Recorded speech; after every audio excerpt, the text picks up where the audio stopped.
bukan lagi oknum nih. Ini Bukan ya. udah Ini sudah melembaga tuh. institusi ya. Udah melembaga dan eh, kalau soal beginian kita tanya pada Ben Sukatani. Ben Sukatani. Sukatani. Sukatani. Yang Sukatani namanya Ben itu ya. Yang lagi viral itu. Oh, itu yang bayar-bayar itu. Bayar polisi, bayar polisi. Mestinya Pak Kapolri, Pak Sigit bilang begini nih, saya mengerti itu dan karena itu silahkan teruskan. Ya. Supaya citra itu betul-betul dipahami. Karena bagi kami kepolisian itu bukan lagi sekedar oknum, itu udah institusi itu. Supaya maka dia mesti ucapkan dengan reverse psychology hidup Jokowi itu. Supaya Jokowi nggak kecewa. Iya, padahal kan tanpa harus bilang hidup Jokowi, kan Jokowinya emang masih hidup ya. Ini kan udah nggak kampanye kan. Gitu. Karena- Jadi betul-betul semua ada di dalam kegelapan sebetulnya. Jadi wajar lah kalau mereka bilang Indonesia ini gelap. Memang gelap. Loh, Indonesia gelap dilihat dari dalam, dari luar makin gelap lagi itu. Iya.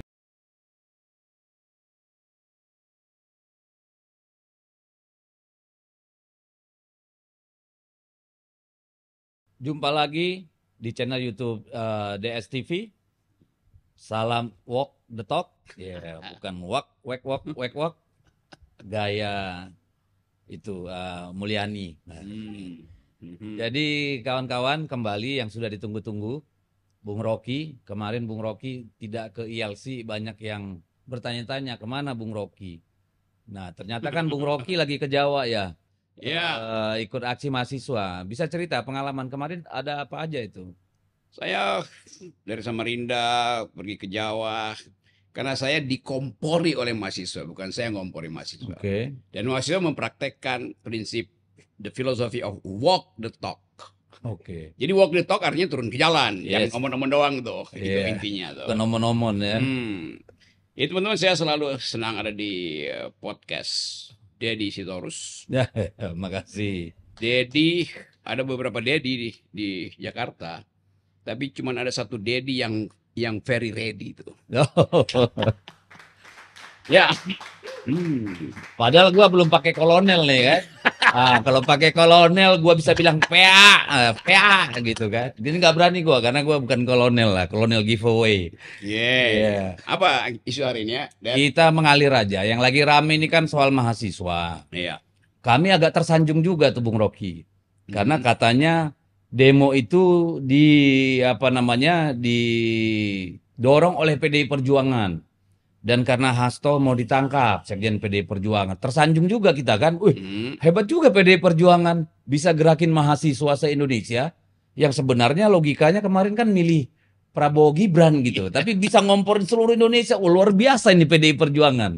Saya ikuti terus logika dari mahasiswa. Mahasiswa itu tidak mungkin menghentikan kritiknya. Mau dibayar oleh siapapun, tetap mereka tahu bahwa ada yang ideal. Dan mereka anggap bahwa betul analisis para pakar, bukan analisis PDIP ya, analisis dari mereka yang paham tentang hukum, merumuskan atau menyimpulkan secara final bahwa yang terjadi di KPK itu adalah kriminalisasi itu. Kriminalisasi. Jadi sesuatu yang bukan crime tetapi dipastikan jadi crime. Nah, itu yang disebut kriminalisasi itu. Malicious prosecution. Yes, Penuntutan jahat. Jahat itu. Nah, kalau kita mulai pelajari kenapa terjadi kriminalisasi, padahal fakta-fakta di persidangan tidak satu pun delik bisa dipasangkan pada kasus itu. Maka logika mahasiswa, kalau itu kriminalisasi, berarti ada aktor di belakang itu yang lebih kuat dari hukum. Maka mereka ambil kesimpulan, adili Jokowi. Nah, kalau Hasto bilang adili Jokowi, Hasto sebetulnya diprovokasi oleh mahasiswa. Resonansi dari soal mahasiswa. Iya. Nah, itu lagi kita lagi dituduh itu. Bahwa PDI Perjuangan lah yang bikin adili Jokowi. Padahal kan kita tahu. Dari awal mahasiswa sudah, dan sekelompok masyarakat lain yang mendatangi rumah pemberian pemerintah ke Jokowi itu kan minta Jokowi diadili segala macam. Dari awal ide Presiden Jokowi ketika masih memerintah ingin memperpanjang kekuasaan lalu segala macam cawe-cawenya itu nggak mungkin hilang dari ensiklopedia mahasiswa tuh. Ya. Nah, momentumnya memang ada kemarin tuh. Jadi kelihatannya sejarah menyiapkan momentum sehingga PDIP dianggap sebagai pembuka jalan sejarah baru gitu. Mantap. Jadi kita boleh tersanjung apa malu ya? Karena satu sisi kita bangga sih dia dituduh bisa menggerakkan mahasiswa seluruh Indonesia toh. Lalu bisa menggerakkan rakyat supaya minta Jokowi diadili gitu kan. Tapi di sisi lain kok saya kok merasa ya ini kok seperti melecehkan logika apa namanya pisau analisisnya anak-anak muda dan pengorbanan mereka mau turun ke jalan untuk memperbaiki nurani bangsa ini kok malah diserang dengan begitu rendah oleh para buzzer-buzzer ini. Iya, saya baca tuh buzzer-buzzer beredar terus untuk mengatakan, nah ini disogok ya, ini nggak jelas tuntutannya, Sewa gitu. disewa, yang mahasiswa sana beda dengan mahasiswa. Iya, mereka beda-beda karena mereka datang dari bukan dari penjumlahan, tapi dari kualitas yang memang berbeda-beda taraf analisisnya. Tetapi ide utama mereka adalah pulihkan demokrasi itu kan, Iya. itu jadinya tuh. Ide utama mereka kembalikan keadilan sosial tuh. Yang mereka tulis 13, ada yang bilang kok 13 di sini, 5 di sini, nggak ada urusan. Yang penting mereka tahu bahwa kegagalan demokrasi, kesulitan ekonomi, kekacauan persahabatan antara etnis itu disebabkan oleh Jokowi. Itu gampangnya. Jadi kalau kita lihat poster-poster itu, adili Jokowi, itu betul ekspresi. Bahkan itu Ekspresi dari anak-anak mahasiswa yang orisin otentik ya. Ya. Dan kalau kita kaitkan dengan isu ekonomi misalnya udah di riset, kan kelas menengah kita turun drop dari Terus 60. 9,3 juta. Yes, Sekarang udah nambah kayaknya. gitu. Dan siapa mereka? Mereka lah yang sekarang menuntut keadilan. Ya, ya. Kan anak-anak mahasiswa ini orang tuanya Orang pasti tuanya. kelas menengah. Betul. Nah, sekarang bayangkan anak itu sore-sore pulang terus dengar ibunya ngomel-ngomel, bapaknya juga berantem dengan ibunya tuh. Jadi kelas menengah yang kesulitan ekonomi, problemnya didengar langsung, dialami langsung oleh anak-anak mereka itu mahasiswa tuh. Maka Jadi bagian dari pergumulan mereka saat pergumulan ini, mereka ya, tuh. realita ya. Dan mereka tahu ini, uang kuliah naik sementara jajan bulanannya drop. Dikurangi. Itu jelas. Jadi tidak ada yang ngompori mereka, dia dikompori oleh kedunguan kebijakan, itu intinya tuh. Nah, itu yang memungkinkan kita percaya bahwa di dalam setiap perubahan sosial ada faktor ekonomi. Dan ekonomi pasti akan mendorong semua Sebagai orang trigger. untuk trigger. Nah, sekarang bukan cuma mahasiswa yang ikut tuh. Mak-mak kemarin udah pidato-pidato juga tuh. Jadi mak-mak ini sebut aja ibu mereka justru yang mendorong mahasiswa itu untuk demonstrasi. Bukan Ibu Mega. Oke. Nah, itu juga yang dipersoalkan karena awalnya katanya 5 tuntutan. Dan di dalam tuntutan itu ada adili Jokowi yang kemudian dikait-kaitkan dengan PDI Perjuangan gitu ya. Kenapa 13 kemudian tidak ada adili Jokowi? Iya 13. Jadi kan mereka mulai lihat tuh ya ada mungkin yang mengedit segala macam. Tetapi kalau kita bicara dengan mereka, bagi mereka itu ya semua itu cuma peralatan kampanye doang tuh. Ide di kepala mereka adili Jokowi, nggak ada cara lain. Semua tuntutan turunan tuh pasti akan jalan gitu. Mau 13 mau 17 diucapkan apa tidak, itu artinya penyebabnya ya dia yang mesti diadili. Siapa penyebabnya? Ya Mulyono. Ya, Mulyani juga tuh. Karena Mulyani itu SPG-nya Mulyono. Oh iya betul. Nah, ada yang berpendapat juga ini memang Jokowi sedang mendorong adanya perlawanan terhadap Prabowo karena dengan menantang, karena kan di ulang tahun kemarin itu dia bilang ini presiden terkuat, tidak ada yang berani mengkritik. Nah itu kan mahasiswa langsung turun ke jalan, itu logikanya gimana? Ya bagus juga itu mahasiswa membaca bahwa Jokowi diam-diam. Jadi kita bisa nilai begini nih kira-kira. Jokowi ada di dalam euforia. Karena dia akan dapat banyak jabatan termasuk pengawas Danantara apa segala macam itu kan. Diundang khusus di situ tuh. Jadi Jokowi merasa bahwa dia masih punya peluang untuk jadi subjek di dalam public opinion. Nah, dalam keadaan semacam menjadi epicentrum lah. Iya, tetap jadi epicentrum tuh. Karena itu dia mesti puji-puji Prabowo tuh. Sementara kita bisa bayangkan, saya bayangkan misalnya, apakah ketika Prabowo memuji balik Jokowi, hidup Jokowi, apakah Susilo Bambang Yudhoyono di dalam nafas yang sama? Apakah Surya Paloh dalam nafas yang sama? Kan nggak mungkin Surya Paloh ada di dalam retorika yang sama. Hidup Jokowi itu nggak mungkin terjadi kalau kita kenal watak Pak Surya Paloh. Demikian juga apalagi Pak SBY kan. Jadi kelihatannya itu semacam ya pada waktu itu ya mungkin keceplosan Prabowo untuk mengatakan iyalah daripada nama Jokowi diucapkan. Oh, Ini ada yang teriak waktu acara itu ya? pasti itu kan nggak mungkin ini. Ini kan Kim plus segala macam. Gerindra sendiri kan nggak mungkin Gerindra itu satu suara tuh. Ya, setelah Nah, 10 tahun 10 tahun kan mereka seperti tahu itu tuh. ya. Jadi analisis saya dan kalau kita lihat videonya memang itu ketika disebut nama selamat datang di sini ada Pak Jokowi, ada Gibran. Ya sebagai tuan rumah kan malu Pak Prabowo kan. Ya mungkin Pak Prabowo bilang ada ini bisa keterusan sampai selesai acara nih. Mending gua sebut aja hidup Jokowi, hidup Jokowi, hidup Jokowi. Jadi ini Dan banyak yang tegang juga kalau lihat wajah-wajah di TV ketika disebut hidup benar. Jokowi itu kan ada kelihatan bahasa tubuh yang nggak nyaman juga Iya, di dari mana-mana kalau orang dia ada Jokowi udah pasti terjadi hal yang jadi ini soundbite versus soundbite kira-kira gitu. Apa namanya? Adu-aduan soundbite.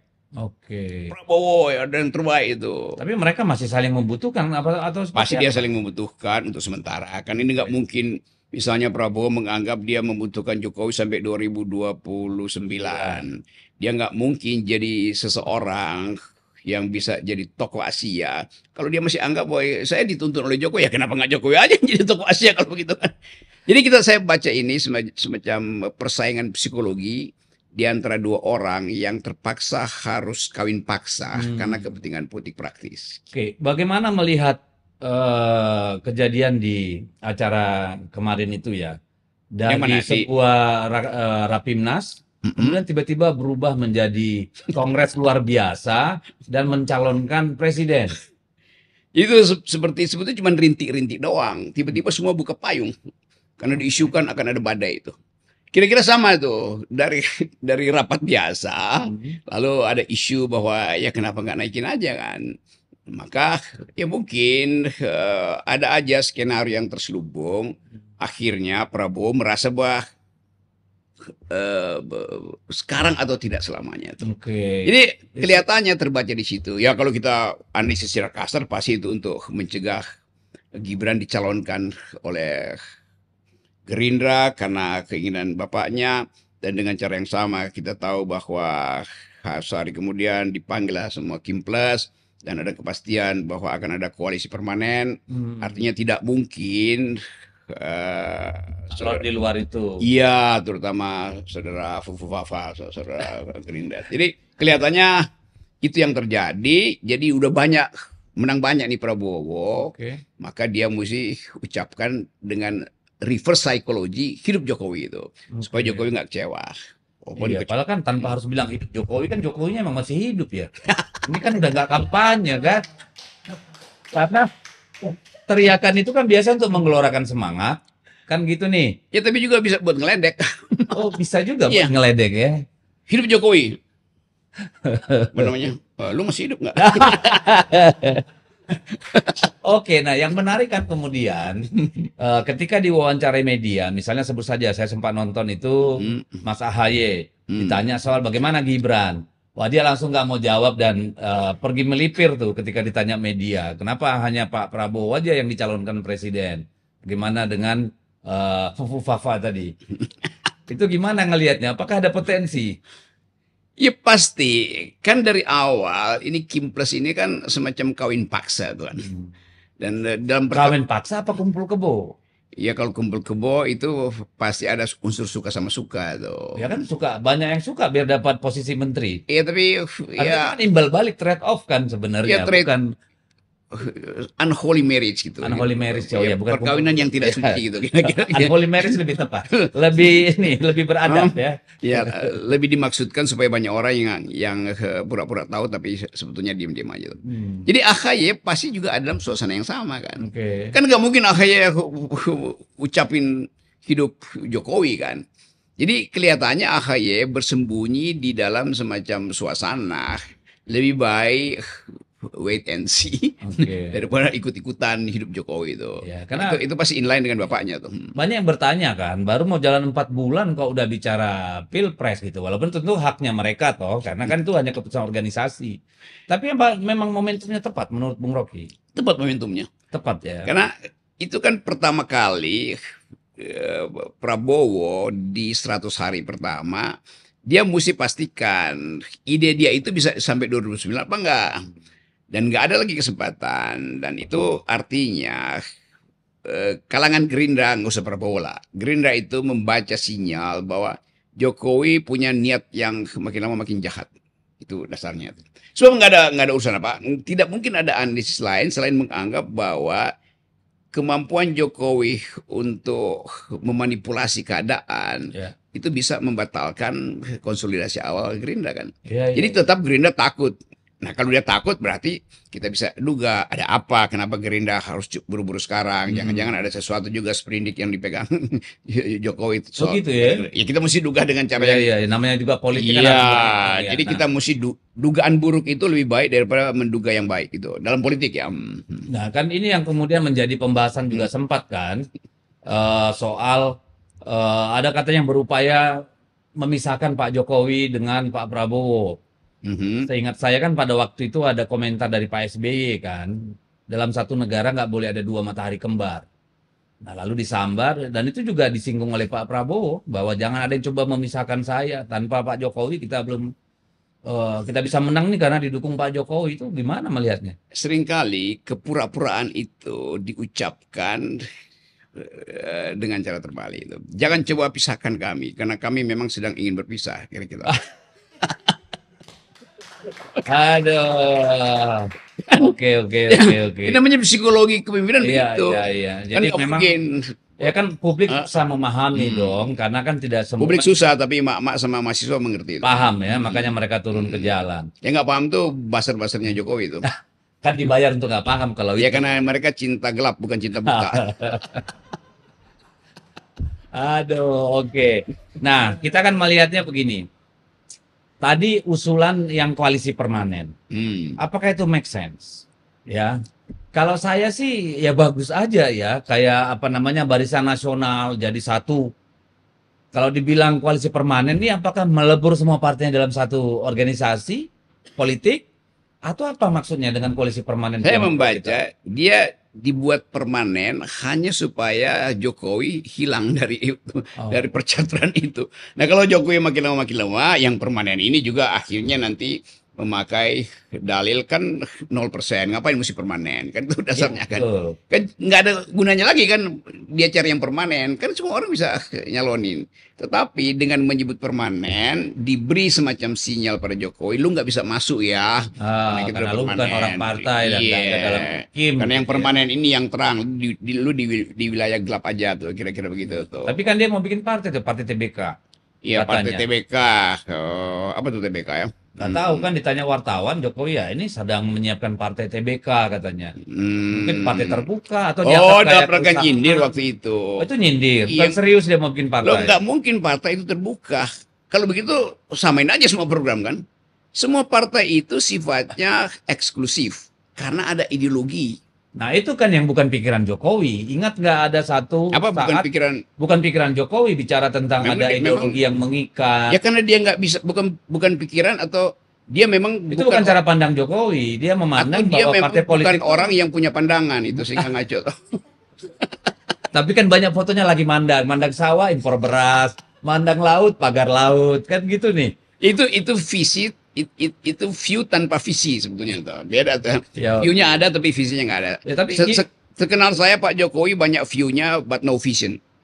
View but no vision. Yes. Ya. Hearing but not listening ya. Kira gitulah ini. Itu memang bakat lahir apa emang split personality atau gimana? Atau memang kecanggihan kapasitasnya nggak sampai di situ. No debat kalau itu. Nah, Oke. Jadi tetap ada ya dalam pikiran manusia lagi mahasiswa itu bahwa soal adili Jokowi sebagai akar persoalan di luar 13 yang kemudian mereka sampaikan ke publik. Jadi kita balik ke situ. Semangat itu ada. Kalau kita balik ke situ, cara bacanya begini. Paradigmanya adili Jokowi. Derivatifnya yang 13 itu. Nah kadang-kala buzzer menganggap kan nggak ada adili Jokowi. Lo demi adili Jokowi mereka tuntut 13 ini atau 5 ini atau 7 ini nih. Kan suka ngaco kan, kok kan nggak ada tuntutan adili Jokowi. Lo justru demi adili Jokowi yang ini dimulai dipersoalkan kan dasarnya gitu. Ini derivatif lah, turunan. Gitu. 5 itu yang menjadi apa namanya vokal point sebenarnya. Ya, jadi adili Jokowi paradigmanya terus ada 13. 13 itu dibikin 5 nanti. Nanti tinggal 2, nanti tinggal 1. Nanti semua hilang, maka tinggalnya adili Jokowi. Begitu Oh, macam. kayak Eka Sila ya. Iya. Pancasila. Oke, sip. Oke. Iya, Eka Sila itu soal wisdom. Ya. Kalau dalam adili Jokowi itu Eka dosa. Eka sin. Aduh, dosa apa kita melahirkannya ya? Oke. Yes. Nah, kan Bung Rocky ini dari dunia Ini pendidikan. teman-teman, kita lagi membahas sesuatu yang sangat substantif, tapi dengan cara yang ya santai-santai aja gitu ya. Very thanks. Lanjut. Siap. Nah, ini kan banyak di poin pertama dari 13 tuntutan mahasiswa itu adalah soal bagaimana ciptakan pendidikan gratis kan gitu nih. Dan menolak pemangkasan anggaran pendidikan. Yes. Yang kita tahu ya di dalam APBN yang kemudian disetujui setelah pemangkasan efisiensi itu ada rekonstruksi. Hmm. Nah, di situ masih tetap dipangkas itu yang namanya anggaran pendidikan. Dia tertolong kemudian ketika makan bergizi gratis dimasukkan dalam nomenklatur anggaran pendidikan yang wajib yang 20% APBN itu, gitu kan? Mhm. Nah, ini kan problem karena Menteri Keuangan menyebutkan tidak ada pemotongan KIP, KIP kuliah, ya. Padahal kita tahu dari tahun lalu pun KIP kuliah itu jumlahnya udah dikurangin penerima manfaatnya, ya. Mungkin yang existing yang sudah nerima itu nggak akan dipotong. Itu pun kita masih tanda tanya. Tetapi tidak ada penerima baru. Justru yang tadi kelas menengah sedang terancam secara ekonomi, kesulitan nih kalau anaknya mau kuliah kalau tidak ada penerima manfaat baru. Jadi ini kan ada ketidakjujuran gitu karena realitanya emang dipotong anggaran pendidikan. Jadi APBN sebetulnya diatur sedemikian rupa sehingga ide-ide kampanye Presiden Prabowo dianggap sudah terpenuhi kan. Tetapi buat mahasiswa bukan itu intinya. Dia ingin betul-betul ada keterbukaan di dalam kampus. Nah itu mereka tuntut demokrasi itu. Mereka tuntut gratis karena kata gratis itu diucapkan oleh Presiden sendiri kan. Listrik gratis, transport gratis, pendidikan gratis. Ya jadi itu urusan Menteri Keuangan untuk mendalilkan. Tapi bagi mahasiswa itu urusan teknis, urusan kalian lah. Yang jelas kami kesulitan ekonomi itu. Itu jadi, sebenarnya yang mereka mau ucapkan itu. Dan kan sesuatu yang udah secara faktual kesulitan ekonomi nggak perlu lagi didebatkan secara akuntansi segala macam. Untuk ngapain? Uang orang nuntut hal yang betul-betul setiap hari mereka rasakan kok. Padahal kalau mereka mau turun ke pasar bisa melihat bagaimana daya beli masyarakat sekarang ya. Pasar pun sepi sekarang, jangankan mall gitu ya. Dan tadi saya makan siang itu ngobrol-ngobrol sama ada ibu-ibu, mereka bilang sekarang semua naik. Kalau dulu kita bisa 200.000 untuk belanja satu hari. Sekarang sekali ke pasar tuh 500.000. Dan itu sangat berpengaruh karena kelas menengah ini kan punya banyak beban, anaknya kuliah atau SMA. Lalu mereka pasti biasanya punya kewajiban cicilan motor, mobil, cicilan rumah dan sebagainya. Nah, sementara tidak ada ruang lain untuk menambah income itu gitu. Ini kan problem yang sangat mendasar sebenarnya. Dan itu juga dibaca oleh statistik internasional bahwa Indonesia memang disebut gelap karena soal-soal semacam ini. Jadi bukan gelapnya sendiri seperti kata Pak Luhut, Pak gelap bukan gelap, kalian yang gelap. Ya memang mereka yang gelap. Karena itu mereka katakan kami merasakan kegelapan. Ya Luhut gimana mau gelap? Duitnya 5 billion dolar dikelola itu diputar-putar itu melalui ponakannya. Ya nggak mungkin gelap lah, dia terang benderang malah. Betul, kita lihat ini satu upaya untuk mencari cara menghalangi tagline Indonesia gelap itu beredar. Kan cuma itu caranya kan. Nah caranya itu sebutkan. Kalau misalnya para pejabat termasuk Pak Luhut, kan kita mesti percaya bahwa di ujung tunnel itu ada harapan, ada cahaya. Lah kenapa kita tahu itu ada cahaya? Karena kita ada di dalam kegelapan tunnel kan, logikanya begitu. Jadi bukan berarti di dalam tunnelnya ada cahaya di ujungnya. Mahasiswa menganggap kegelapan itu disebabkan selama Presiden Jokowi memerintah tuh. Iya. Dan baru sekarang mereka merasa oke, ada kesempatan untuk mengucapkan itu karena Presiden Prabowo seharusnya yang ada di ujung tunnel itu adalah Prabowo. Ternyata Prabowo bilang enggak, saya bagian dari tunnel yang gelap karena saya berguru pada si di gelap. sana ya. Jadi sebenarnya mahasiswa ini berharap Pak Prabowo Sangat berharap mendengarkan apa persoalan yang mereka alami. Iya, dan Prabowo udah tahu bahwa mahasiswa ingin adili Jokowi. Maka Prabowo bilang hidup Jokowi. Jadi masuk akal ketika kemudian mahasiswa pada poin 2 dan 3 bicara tentang cabut proyek-proyek PSN yang nggak jelas dan tolak revisi Undang-Undang Minerba. Ini dua-dua kan sudah berkali-kali diucapkan Pak Prabowo tapi nggak ada tindak lanjut. Itu Evaluasi PSN sampai sekarang tidak ada evaluasi. jadi anggap Yang dievaluasi malah anggaran seluruh kementerian dan lembaga gitu. yang nggak efisien itu memang dua tuntutan itu kan. PSN itu apa efisiensinya nih di PSN yang kita nggak pernah tahu dari mana disebut bahwa itu proyek strategis nasional. Strategisnya di mana? Jadi nggak pernah ada dilibatkan akuntan. Ya sebetulnya akuntan sosial.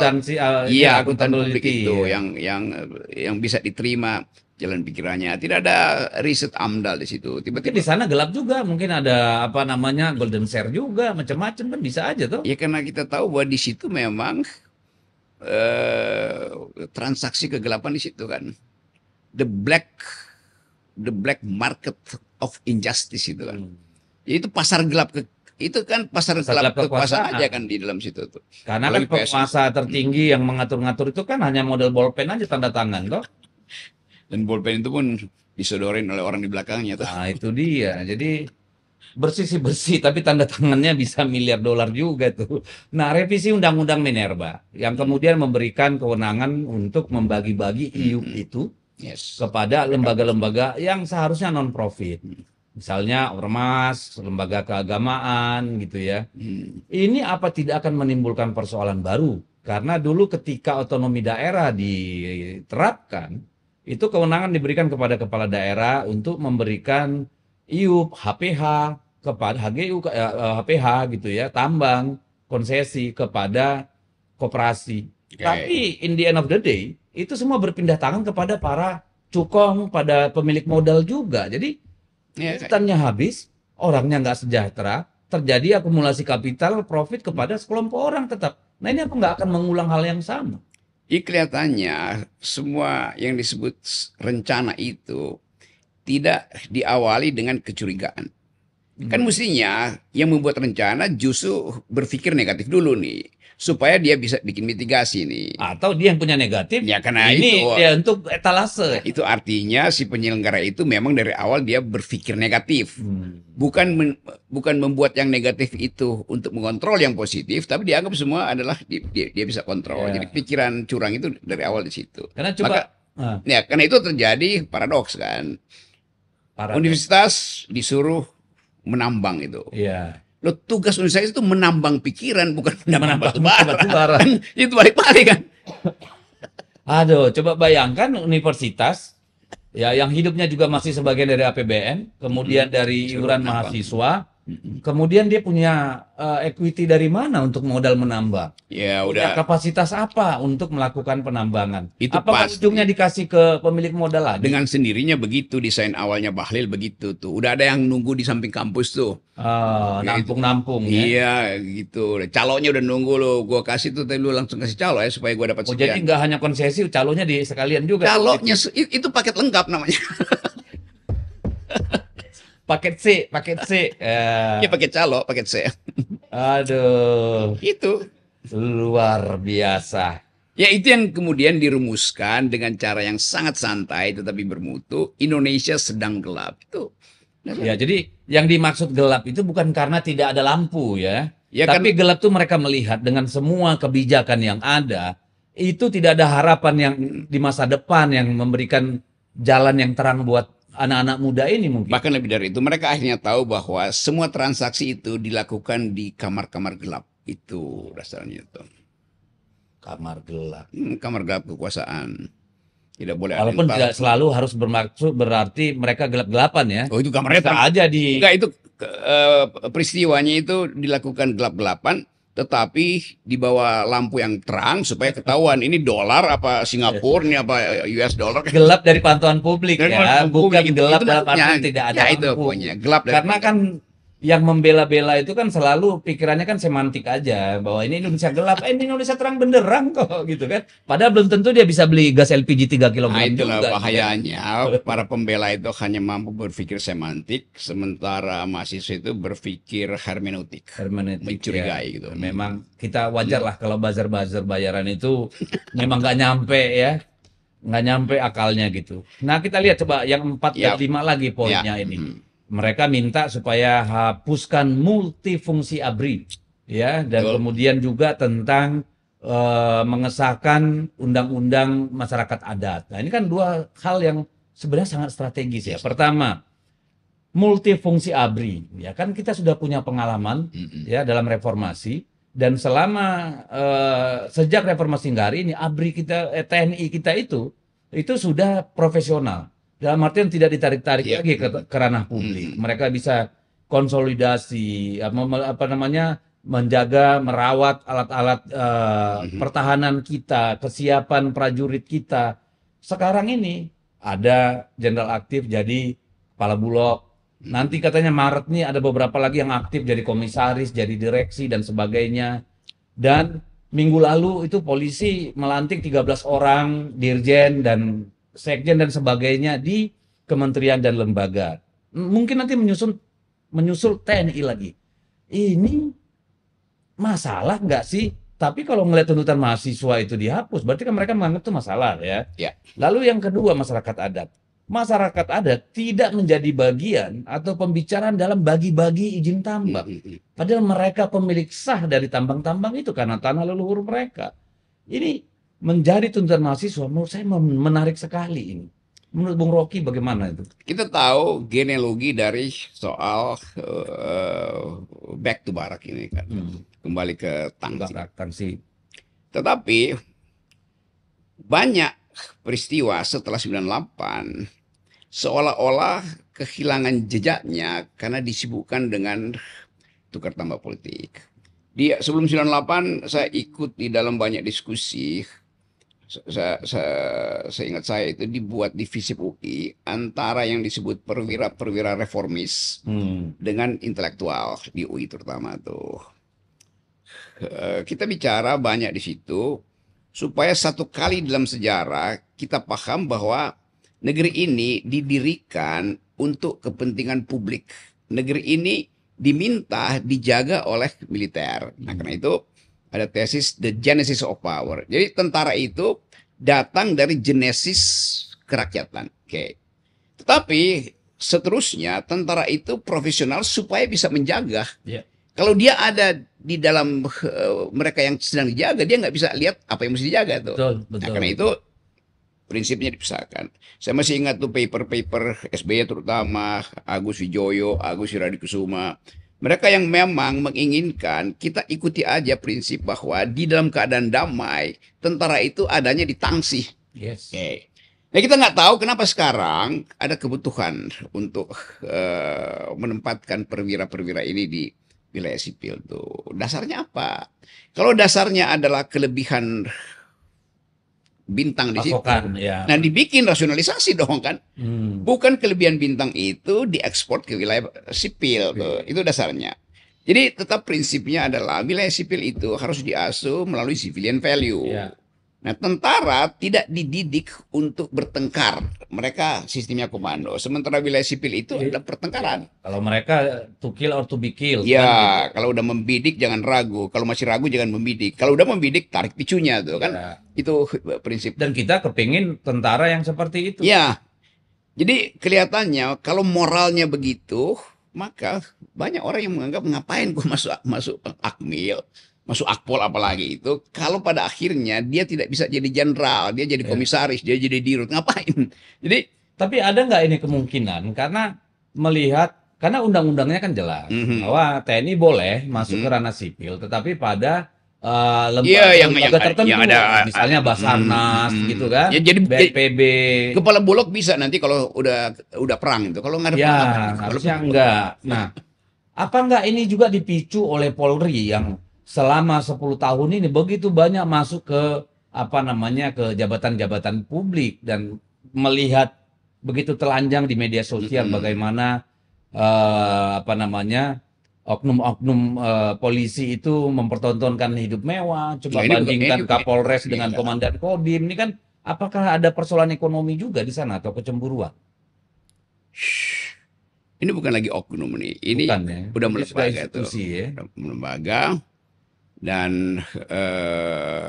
kalau soal beginian kita tanya pada Ben Sukatani. Ben Sukatani. Sukatani. Sukatani. Yang Sukatani namanya Ben itu ya. Ya, Yang lagi viral itu. Oh, itu yang bayar-bayar itu. Bayar polisi, bayar polisi. Jadi Itu. betul-betul bukan sekedar jadi pembicaraan intelektual atau di podcast-podcast seperti ini. Itu udah jadi pembicaraan bahkan di kalangan anak muda, Anak muda. punk rock ini kan. Jadi mereka yang paling sempurna merumuskan bahwa parcok yang diisukan itu betul-betul real. Bahkan dalam satire yang sangat tajam itu jual mobil apa namanya? Apa polisi? Ngurusin bayar Harus polisi. bayar polisi itu. Bahkan Masuk jadi polisi. polisi bayar polisi itu. Jadi bayangkan sempurna filosofinya dikenali oleh anak-anak punk ini nih yang hanya mengamati fenomena dan mereka bisa rumuskan dengan bagus. Dan pada akhirnya mereka diancam itu kan. Dipukul, ditarik dari Yes. panggung ketika manggung ya, telanjang sekali ya. Kalau itu cuma soal oknum, ya oknumnya aja yang marah. Iya. Ini akhirnya Institusinya dia yang marah. dia mesti minta maaf pada institusi kan. Ini juga kacau nih. Dan disuruh minta maaf lagi lewat Ya video ya. itu, ya mesti aja minta maaf itu. Dia minta maaf karena menjadi cermin bagi masyarakat. Nah, itu kan celaka banget ya. Mestinya Pak Kapolri, Pak Sigit bilang begini nih, saya mengerti itu dan karena itu silahkan teruskan Ya. supaya citra itu betul-betul dipahami. Karena bagi kami kepolisian itu bukan lagi sekedar oknum, itu udah institusi itu. Ya. Supaya orang tahu bahwa oke, polisi ngerti bahwa dia dikritik oleh orang yang harusnya mereka layani. Ya. Bukan Dan mereka harusnya yang kan- memperkarakan. Di mana di negara ini ada polisi memperkarakan warga negara nggak ada terjadi. Ya, itu aneh sekali ya. Harusnya kan Kapolri kan dengarkan lagu itu kepada anak buahnya. Kalian kalau tidak memperbaiki diri, ya begini pandangan Ya, rakyat nah terhadap itu kita. mestinya. Harusnya kan seperti itu ya. Apalagi mestinya Kapolri bilang oke kalian perlu peralatan band apa supaya lebih sempurna. Iya. Nah dikasih aja sama Kapolri kan. Ini gue beliin lo drum yang sangat bagus, gitar listrik supaya lebih keren tuh nyanyinya kan. Mestinya begitu. Biar inspirasinya lebih mengalir Ya. ya. Ini dia larang, makin viral dilarang. Justru makin viral ya, rugi sendiri ya. Hmm. Nah, kemudian nih soal poin 67 itu minta ini kebijakan lagi nih soal apa namanya Inpres nomor 1 tahun 2025 soal pemangkasan anggaran. Oke. Lalu soal minta untuk dievaluasi makan bergizi gratis. Bicara soal ini dulu lah, apa namanya soal pemangkasan anggaran. Saya melihat bahwa kita akan mengalami banyak masalah dengan pemangkasan anggaran yang Ya. luar biasa itu, ya. Karena yang namanya belanja negara itu, belanja publik itu adalah salah satu stimulus ekonomi yang paling penting.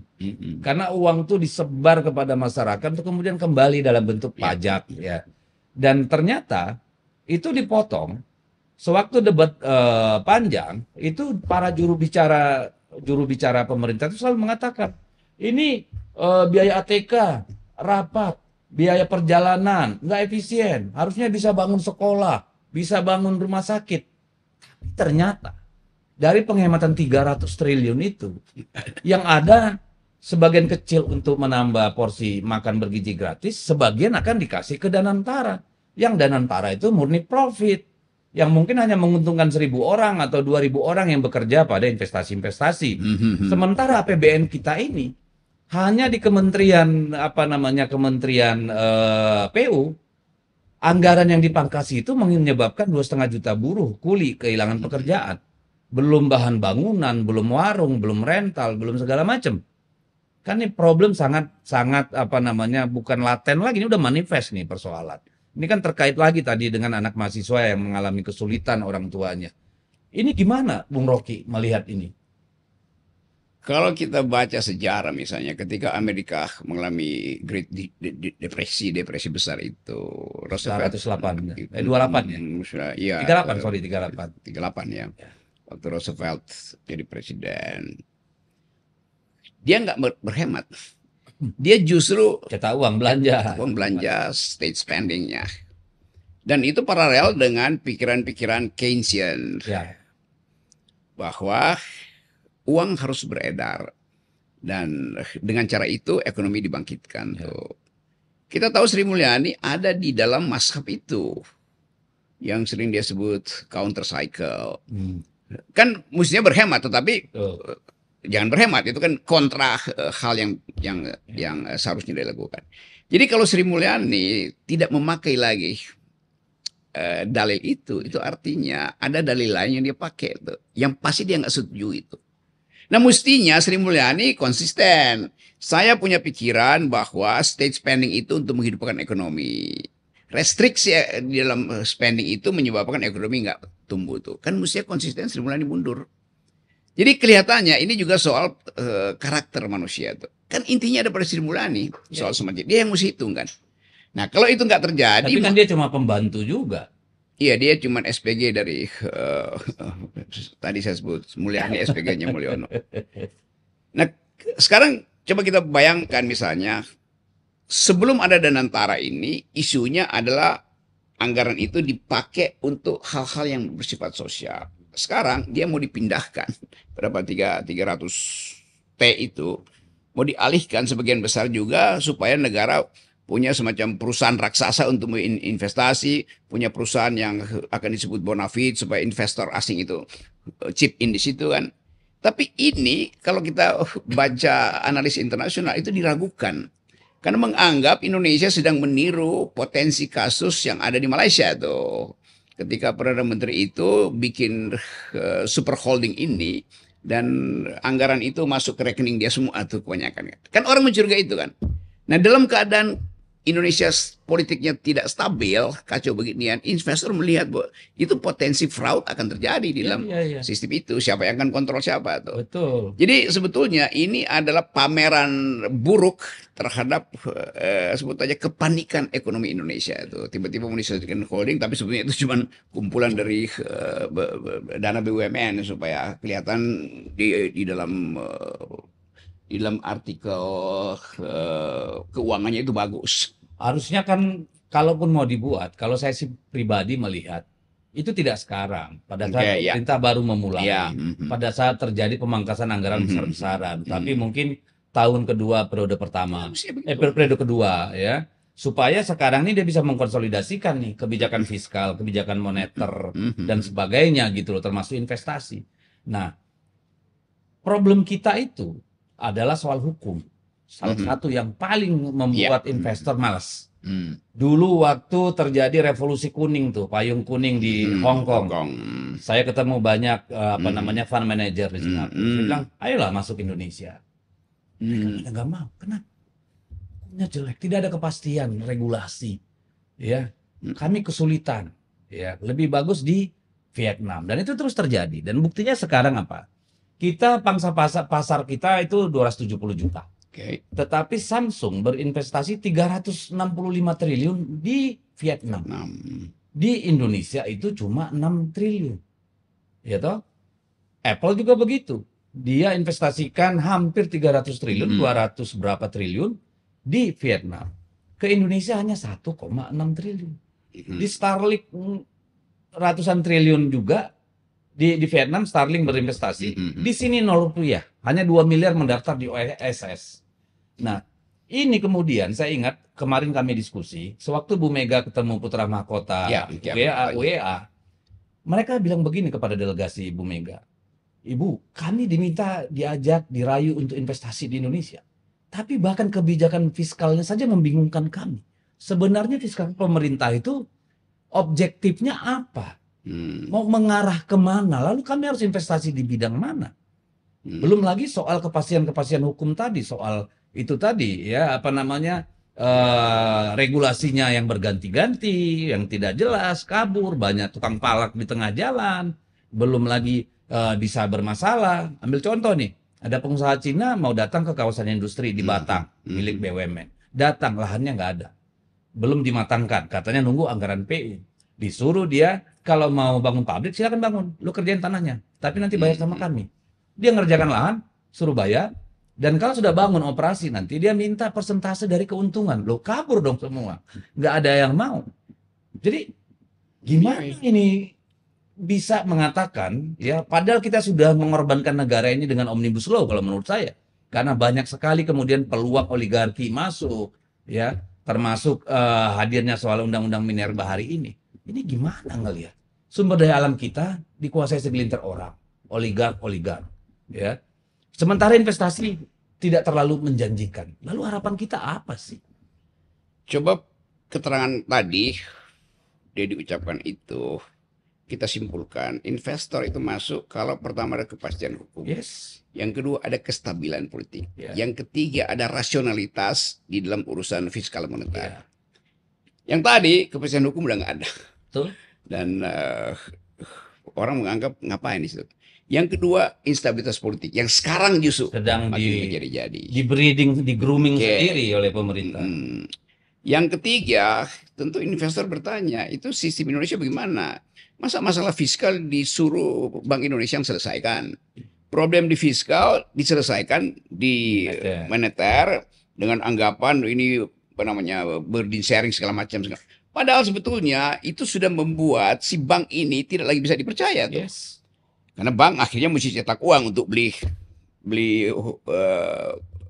surat-surat utang ini. Jadi dari tiga soal itu tidak ada kepastian hukum, ada kekacauan politik dan ketidakutuhan sistem fiskal moneter kita. Ya investor tuh nunggu di Singapura, nunggu di Vietnam. Yes. Nah itu yang disebut oleh mahasiswa kita ada keadaan gelap. Jadi investor nggak mau masuk kenapa? Ya karena gelap semua. Kan logikanya gampang aja kan. Tapi diputer-puter tuh kok. Ya mahasiswa nggak bisa rumuskan ini secara tepat, tapi mereka mengerti isunya. Yes, esensinya.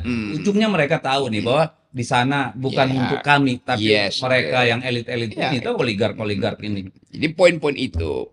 Dan kemudian ya semua keadaan kegelapan ini dibaca misalnya oleh JP Morgan, sehingga 2 hari lalu JP Morgan bikin analisis bahwa Indonesia itu makin lama makin keluar, makin disingkirkan dari daftar layak investasi. Kredit ratingnya itu diturunkan terus.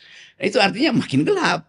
Jadi sebetulnya memang yang dituntut oleh mahasiswa itulah keterbukaan satu. Yang kedua adalah kepastian bahwa kekacauan hari ini mesti ada yang di-blame. Iya. Yaitu ya Jokowi yang mulai itu kan. Iya. Prabowo ya pasti Prabowo. Pohon busuk kan pasti ada dahan yang ya itu. Potong, nah selama yang busuk itu masih bercokol atau nyelinap ke dalam kabinet yang sekarang, ya orang merasa ya ngapain gue masuk ke barang yang udah gelap busuk pula. Oke. Not very promising ya. Nah, ini lagi yang dituntut oleh mahasiswa ini. Efisiensi kabinet. Maka Bung Rocky melihat bahwa kabinet ini akan tetap 48 menteri, lalu sekitar berapa itu? 38 apa 68 wakil menteri, tambah sekian puluh staf khusus dan utusan khusus. Yang total itu jumlahnya 385 orang nih. Kabinetnya nih, eselon satunya ini. Bukan eselon satu nih, para petingginya ini. Apakah menurut Bung Rocky ada harapan bahwa Pak Jokowi akan, Pak Prabowo, Jokowi udah lewat. Pak Prabowo untuk kemudian meredefinisikan kabinetnya ini? Mestinya kita inginkan itu. Tetapi kita mulai merasa bahwa kelihatannya Prabowo, kan Presiden udah bilang, ini bukan soal besarnya tuh, besar yang penting efektif itu kan. Kan ada teori ekonomi bilang begini nih, di dalam tingkat tertentu tambahan tenaga kerja akan membuat ekonomi itu justru tidak bergerak. The law of diminishing return. Diminishing return, ya. Dua orang banyak input tidak berarti outputnya akan makin besar. Gue punya sawah 1 petak, gue taruh 2 orang nggak efisien, gue tambah 5 orang tuh bagus, tambah tuh bagus. Begitu gue tambah 100 orang itu di sawah itu saling injak-injak kaki, kerjanya nggak beres gitu. Jadi ini masalahnya. Tapi mungkin Pak Prabowo menganggap bahwa diperlukan tukang sulap untuk membuat yang banyak itu bisa efisien tuh. Ya karena itu ada seorang tukang sulap masuk di istana hari ini. Oh, ada tukang sulapnya? Iya. Siapa kira-kira itu? Ada ciri-cirinya nggak, Bung Rocky? Talk the walk apa walk? Walk neck, walk apa? Walk, walk. Nah, gitu. Masih nampang aja barang itu di depan media. Aduh, pusing gitu ya. Gitu. Jadi betul-betul semua ada di dalam kegelapan sebetulnya. Jadi wajar lah kalau Wajar. mereka bilang Indonesia ini gelap. Memang gelap. Loh, Indonesia gelap dilihat dari dalam, dari luar makin gelap lagi itu. Iya.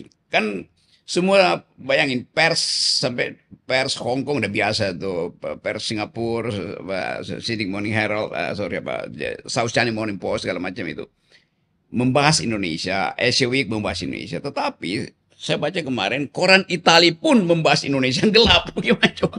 Gitu ya. Ya, Jadi internasional juga udah melihat banyak masalah di kita. sempurna mereka menemukan itu.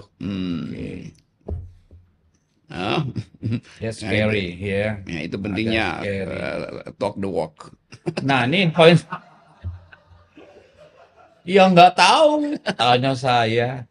Ini poin ke-13, reformasi kepolisian Republik Indonesia. Kan ada satu Adigum bilang bahwa negara itu rusak, negara itu gagal, diawali dengan gagalnya hukum bekerja sebagai penjaga norma-norma publik. Seberapa valid nih permintaan anak-anak mahasiswa ini supaya ada reformasi di tubuh Polri? Dan apa yang paling esensial? Mereka tidak, anak-anak ini mungkin nggak tahu apa itu polisi Inggris, Scotland Yard. Ya. Tapi di Inggris berlaku dalil, lebih baik tidak ada Perdana Menteri daripada tidak ada polisi itu. Nah di kita, polisi ingin jadi Perdana Menteri. Bahkan yang keroco pun begitu pikirannya kan. Karena diwariskan, menjadi polisi itu akan jadi kaya. Menjadi polisi itu ada tangga kekuasaan tuh. Nah mental ini yang mesti diubah. Kekuasaan dan akses ekonomi. Akses macam-macam itu kan. Jadi penghargaan pada polisi itu betul-betul di titik nadir sekarang. Apalagi kalau lihat di media sosial. Ya, itu terus menerus terjadi pembusukan tuh. Nah kalau itu masih dianggap sebagai oknum, nah itu artinya kita makin gelap. Jadi Pak Kapolri mesti ambil satu risiko bahwa dia harus tampil ke publik dan menerangkan aja bahwa memang sistemnya kacau, bahwa sistemnya itu diarahkan oleh keinginan-keinginan yang tidak rasional. Nah tentu di ujung orang akan bertanya, siapa yang membuat sistem itu kacau? Pak Kapolri, kata mahasiswa Mulyono. Nah, berani nggak sampai di situ kan? Kalau nggak berani, oke, cicil aja. Tapi mesti ada semacam keterangan akademis bahwa sistem ini yang disebut parcok terus-menerus ini terjadi di era Jokowi. Sampai sekarang masih begitu. Nah kita cuma bisa kasih analisis, tapi saya kira Kapolri tahu. Nah sekarang momentumnya apa? Ini ada momentum nih. Pak Sigit itu, yaitu momentum ketika sekelompok musisi itu dihadang hanya karena liriknya itu seolah-olah melecehkan polisi. Padahal bukan seolah-olah, memang melecehkan. Ya. Dan itu bukan mereka yang mereka ucapkan juga emang realitas sehari-hari kan. Nah lirik itu bukan ditulis oleh dua anak muda ini yang bahkan nggak mau beritahu identitasnya karena kalau manggung pakai masker terus kan. Dia ditulis oleh emak-emak, ditulis oleh mahasiswa, ditulis oleh budayawan, ditulis oleh intelektual, dikompilasi oleh anak muda ini. Jadi ini adalah teks sosial tuh. Yang lagu apa itu? Bayar Polisi itu adalah social text, bukan sekedar lirik lagu tuh. Nah, itu pentingnya kita anggap. Dan itu harusnya menjadi kanalisasi ketidakpuasan publik juga ya. Itu. Nah, itu jadi kalau dia dihalangi, lalu cara kita untuk mengucapkan pakai apa? Mengucapkan protes tuh, ya memang itu yang terjadi. Oke, dan ya gimana ya? Apakah kita bisa berharap pada Pak Sigit untuk memulai perbaikan di tubuh Polri ini? Sementara kita melihat maraknya kriminalisasi, maraknya kekerasan, maraknya keterlibatan anggota-anggota kepolisian dalam kegiatan melanggar hukum, narkoba, judi online, dan segala macamnya. Atau pada akhirnya satu waktu nanti, kan Pak Sigit nggak mungkin terus jadi Kapolri. Akan selesai karena proses waktu atau pelembagaan baru tuh. Jadi ini kesempatan pada Pak Sigit untuk tampil dan mengakui bahwa ada yang benar di dalam logika publik itu. Tetapi tentu ada konsekuensinya tuh. Bahwa dia akan ditagih terus. Kenapa Anda selama sekian tahun ini tetap tidak bisa mandiri di dalam keputusan? Tentu akan ada pembelaan dari kepolisian atau Kapolri sendiri, nggak ada soal. Tetapi nanti supaya di satu waktu ada biografi tentang Kapolri hari ini, maka dia mesti mulai cicil menerangkan pada publik. Jangan sampai nanti ada orang lain yang menuliskan biografinya dan ternyata biografi itu bukan yang dimaksud oleh Kapolri sendiri kan. Karena orang lain akan tuliskan itu. Jadi sebaiknya Pak Sigit menulis sendiri biografi. Jadi bikin biografi dan itu mesti ada kejujuran tuh. Ya tentu kita tahu di belakang itu ya ada tukar tambah kekuasaan dengan istana, ada upaya untuk sedikit mengaburkan fakta-fakta urusan bisnis dan politik. Sulit bagi seorang Listio Sigit kemudian untuk melihat bahwa era Jokowi sudah sudah berlalu. Sekarang dia adalah katakanlah pembantunya Pak Prabowo. Saya rumuskan satu kalimat ya. Pak Kapolri terlalu tahu banyak hal. Dan banyak orang tahu bahwa ada hal yang harus diberitahu lebih awal oleh Pak Sigit.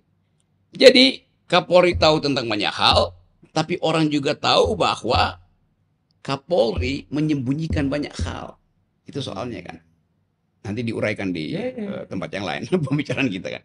Tapi tetap begitu dimunculkan oleh mahasiswa, maka satu institusi Polri itu dihadang oleh moral baru. Moral force ini akan menghadang terus. Nah, sekali dia diloloskan, justru dengan cara yang bijak, Kapolri akan bilang, ya itu lagu yang mewakili keresahan rakyat. Harusnya dia undang ke markas Polri ketika seperti ngundang para stand up komedian itu kan. Ya, mesti begitu. Kan mesti kalian sini, anak buah gua, lu nonton nih semua. Dengar ya, itu penting. Karena memang itu intinya kan. Kan polisi ini adalah rakyat yang dipersenjatai itu. Lain dengan tentara. Tentara itu tugasnya buat perang tuh. Jadi dia mesti balikin senjatanya pada rakyat. Karena rakyat bilang, balikin senjata gue. Senjata gue itu bukan untuk bayar polisi kan. Nah itu yang kenikmatan berpikir itu mestinya ada di dalam kepolisian tuh. Saya sebut kenikmatan berpikir. Dengan itu Pak Kapolri bisa lakukan ya bukan revolusi mental, tetapi dia paham bahwa kita sudah sampai pada titik nadir sehingga keluar satire itu. Dan itu bukan ditulis oleh dua orang pemain band, tapi itu adalah grammar sosial yang disinopsiskan di dalam satire dalam lagu. Itu sosial naratif harus. Itu istilahnya tuh. Jadi sosial naratif itu bahasa Mulyono ngerti nggak maksudnya? Mereka kan taunya HP-nya banyak, pokoknya setiap komen dihargai sekian ratus rupiah, sekian ribu kan gitu doang. Nah, kemudian jadi udah berapa lama kita nih? Udah cukup lama? Sampai puas. Sampai gua puas sampai pagi nanti nih. Aduh, tapi nggak ada. Iya ya. Ya lu ntar lu bisa bikin berapa sesi itu. Jadi gini deh.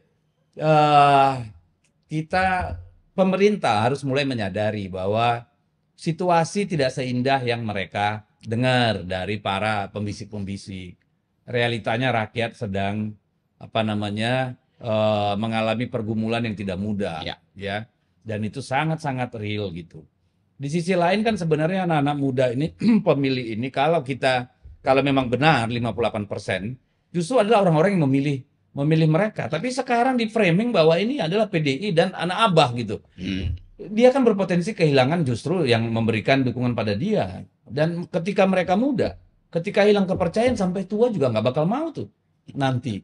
Apa nggak kepikiran ke sana ya?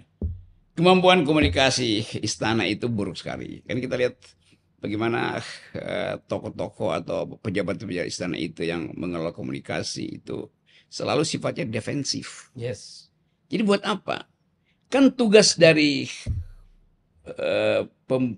komunikator istana itu membujuk rakyat supaya percaya pada pemerintah. Nah, bujukannya framingnya begitu kan, yang kita sebut sebagai apa sih fungsi dari public relation? Fungsi public relation adalah membujuk rakyat supaya percaya pada pemerintah tuh. Mungkin ada kesalahannya gini. Kesalahannya karena orang komunikasi tuh kayak kantor komunikasi presiden itu ditugasin cuma spinning. Ya karena itu bukan part of decision making process. Ya karena itu dari kebiasaan spin doctor ini, kalangan istana itu akhirnya menjadi pembuat iklan si tokoh. Beda antara mengiklankan seseorang dan meminta publik untuk percaya pada tokoh itu tuh. Nah, dua-duanya itu terlampaui oleh kecanggihan public opinion mahasiswa. Karena bentuk laporannya kan selalu sekian pro, sekian kontra. Nah, Kalau yang pro itu kan jumlah buzzer yang jutaan ya, akun-akun nggak ya jelas itu itu. yang dipamerkan kekuasaan kan. Hmm. Jadi public opinion masyarakat sipil diwakili oleh mahasiswa itu hasil kajian teoritis yang kuat tuh, dengan data yang sempurna itu. Sementara tadi public relation dari istana itu hanya untuk menunjukkan ini pro ini kontra tuh. Jadi betul-betul dia kuantitatif dan kuantitatif yang ngaco, mahasiswa itu kualitatif. Dan pasti mereka tidak punya ruang gerak yang leluasa untuk membangun narasi kan. Mungkin karena tinggal belain, tinggal belokin, kan itu yang dipikirin. Ada isu ini lempar isu baru, yang ini nggak terlalu dijawab. Saya ngobrol kemarin dengan peneliti public opinion itu selama mungkin dalam 2 minggu ini, dan belum dihitung nih 2 hari mahasiswa, itu negative impression pada Prabowo itu 60 juta orang. Wow, 60 juta. Nah, bagaimana menangkal itu? Hanya dengan, wah kalian tuh cuma asal ngomong gelap, kami tahu terang. Iya, tetapi negative impression ini kalian nggak baca kan? Impactnya apa tuh? Nuduh anak abah atau apa namanya nih, penunggang banteng. Ngapain itu kan? Jadi nggak ada kecerdasan untuk tanding dengan argumen dari para mahasiswa tuh. Ya memang bukan untuk argumen, karena mereka tahu persis dari sisi apa namanya komposisi ini. Mayoritas memang masyarakat kita walaupun sudah mengakses internet itu juga tidak punya literasi informasi yang baik. Nah, mereka memanfaatkan itu. Padahal sebetulnya itu membuat kita masuk lebih dalam pada kegelapan. Karena memang yang diternakan kedunguan bukan pencerahan kan. Saya menyatakan itu dengan rasa sedih sebenarnya. Jadi oke. Nah sekarang apa yang ada dalam benak mahasiswa, Bung Rocky? Apakah 3 hari mereka demo, kemarin di Malang luar biasa, di Jogja juga luar biasa. So what next? Mereka berpikir bahwa ini kesempatan terakhir bagi generasi Gen Z ini supaya 2029 mereka ingin ada pertandingan argumentasi dan mereka ingin bertanding di situ. Karena itu mereka ingin bersihkan dari sekarang. Apa penghalang-penghalang itu? 13 itu. Apa penghalang utama?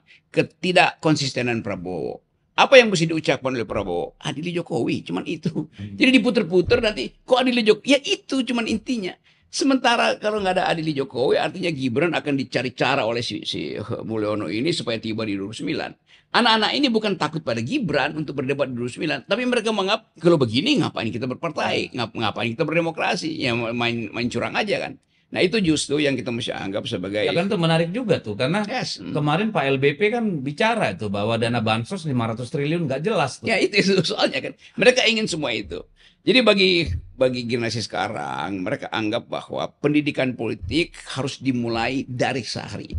Nah, supaya kurikulum itu mereka tulis sendiri, jangan ada orang yang diselundupkan untuk mengacaukan kurikulum mereka di 2009. Nah, bagi mereka, Fuhufapa itu adalah agen kegelapan yang diasuh oleh Raja Gelap. Nah, gitu kira-kira tuh. Apa namanya Harry Potter itu?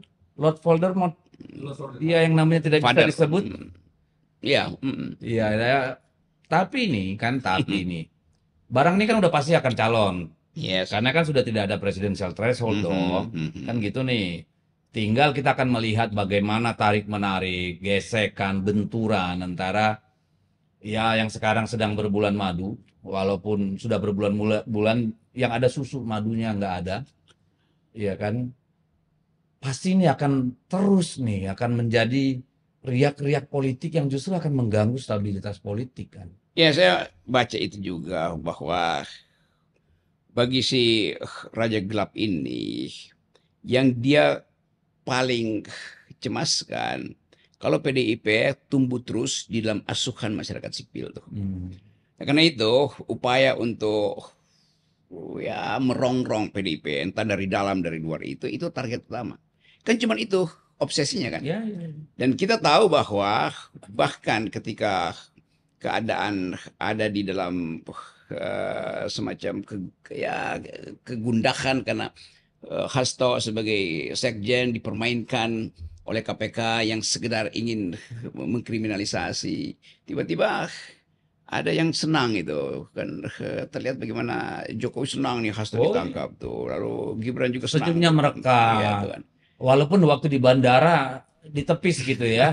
Mungkin karena Mas Hasto Iya, belum ditangkap-tangkap intinya gitu ya. nanti kita bahas bahasa tubuhnya tuh. Jadi tetap kita baca tidak ada prinsip kenegarawanan Hmm. dari mantan Presiden Jokowi. Kalau kita anggap dia tidak punya prinsip itu, artinya dia ingin lakukan sesuatu yang manipulatif di kemudian hari. Nah, Tetapi, he's the master of it kan. ya, tetapi itu justru yang ditunggu oleh gerakan mahasiswa. Hmm. Nah, kalau Jokowi konsisten begitu, maka gerakan mahasiswa akan bilang jangan adili Jokowi, adili aja muridnya tuh. Itu Prabowo. Akan dipaketkan akhirnya kan. Iya, iya, iya. Karena Prabowo tidak ada presiden, diferensiasi kan. yes, karena Prabowo presiden tidak bisa menghentikan langkah-langkah manipulatif dari Presiden Jokowi. Kan mestinya Jokowi menganggap bahwa oke, kesempatan bagi dia untuk mengatakan saya sudah tidak berkuasa, saya ingin KPK itu jangan lagi dikait-kaitkan dengan saya tuh, sehingga ada sinyal tuh. Nah kalau itu, tapi yang terjadi kan justru baliknya kan. Iya, iya. Dia menganggap bahwa KPK itu menjalankan agenda dia sehingga Hasto akhirnya Iya. dibui. Karena ada Inspektur VJ nelpon Justice Bao gitu kan. Sama inilah, awas-awas lu ya, kan kira-kira gitu nih. Makanya hasil prapitnya kan kayak begitu kemarin. Itu geng New Delhi, bukan geng New Solo. Ya oke lah. Jadi kawan-kawan, mahasiswa sudah membuktikan tidak omon-omon. Walk the talk, mereka turun ke jalan. Kita branding mereka sebagai generasi rebahan, generasi baperan. Ternyata mereka masih punya keberanian untuk turun ke jalan merebut masa depannya. Sampai jumpa. Terima kasih Bung Rocky. Oke.